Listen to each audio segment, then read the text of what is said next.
Hey there peeps, my name is Crazy Cat and welcome back to my channel. Today we're kind of stealing a page from my Great Fairy series and I'm drawing some of my favorite villains in my own style. And what better way to start than with one of the Twinrova twins, Koume.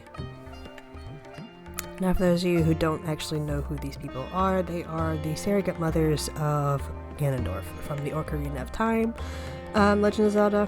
And they also kind of reappear in Majora's Mask, as well as, I want to say, Oracle of Seasons, I think?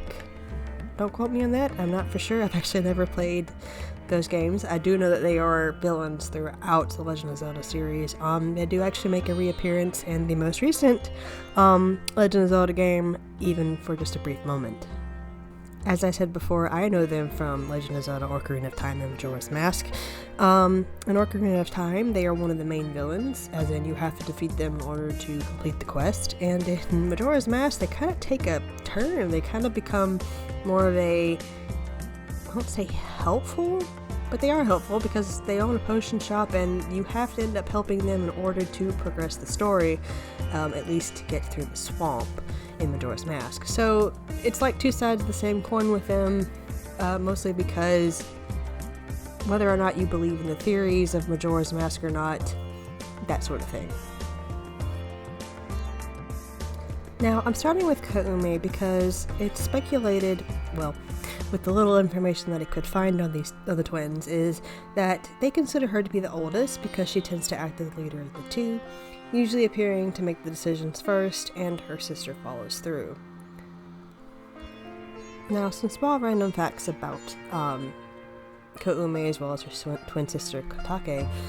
They are Gerudo women, which means they are from a tribe of all women, which I found interesting, but they seem to be the only women in that tribe that use magic, so to speak, and Koume's magic is mostly pyrotechnics, which means she uses fire, but it's also mentioned in the games that they use quote-unquote black magic or dark magic.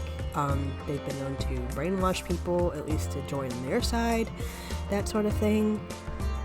And that's really all I know about them, other than they're from a tribe of beautiful women. So I think that she looks more traditional like a Gerudo because of her red hair that I drew here, but I didn't want to just make it like, you know, plain red hair. I wanted her to stand out from, say, if she stood next to another Gerudo. I made her hair more flame-like to go with her most prominent magical abilities.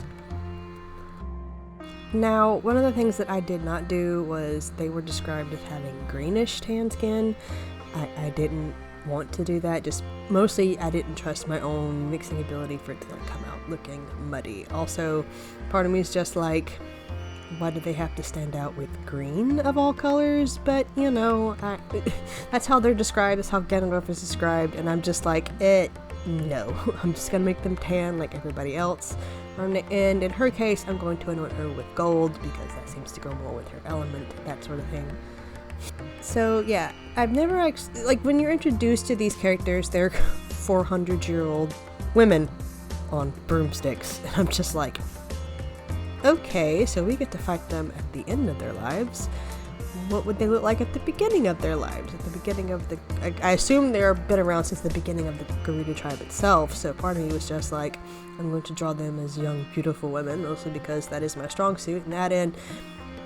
What would they have looked like in their prime? We don't know.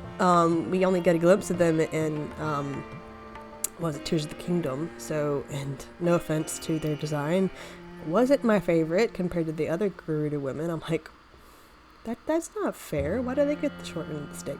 So I kind of combined the Tears of the Kingdom version of the Gerudo with the Ocarina of Time version of the Gerudo because, like, they're considered beautiful, but they're decorated with giant gems and shiny gold jewelry. So I was like, let's do that. Yeah. So that's where I got those ideas from.